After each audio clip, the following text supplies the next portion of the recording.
बिस्मिल्लाहिर्रहमानिर्रहीम। अस्सलामुअलैकुम। आप देख रहे हैं आज तक न्यूज़ और मैं हूं हसन अरशद। एक नज़र डालते हैं आज तक की कुछ खास खबरों पर। भारतीय शहर मुंबई खौफनाक धमाकों से लर्ज उठा, हलाकतों की इतलात मौसूल। इब्तदाई इतलात के मुताबिक धमाका एक केमिकल फैक्ट्री में हुआ।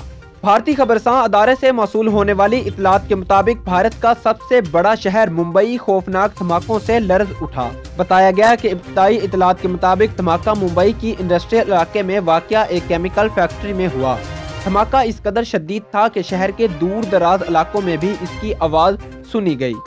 धमाके के बायस बड़े पैमाने पर जानी नुकसान होने का खदशा है।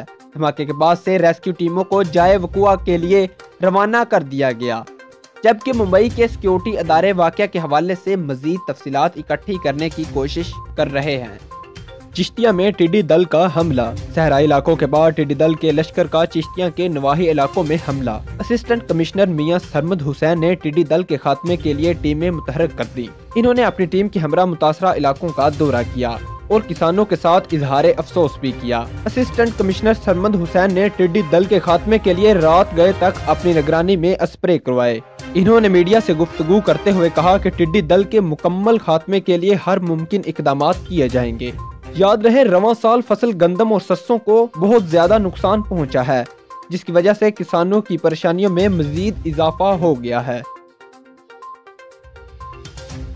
जतोई बार इलेक्शन की रिपोर्ट के मुताबिक सरदार शौकत खान जतोई के ग्रुप मलक जावेद 171 वोट लेकर सदर मुंतखब हो गए, जबकि मद्दे मुकाबल मलक मुश्ताक बब्बर को 116 वोट मिले। सेक्रेटरी के लिए गुलाम मुश्तबा लगारी 153 वोट लेकर कामयाब रहे, जबकि मद्दे मुकाबल शाहिद बशीर मंदवानी 133 वोट लेकर दूसरे नंबर पर रहे।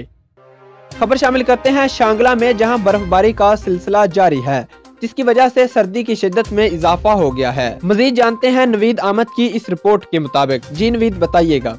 शांगला के इलाके दामुड़े में मौजूद हो, जहां पर कल रात से बारिश और बर्फबारी का सिलसिला जारी है, जिसकी वजह से सर्दी की शिद्दत में मजीद इजाफा हुआ है।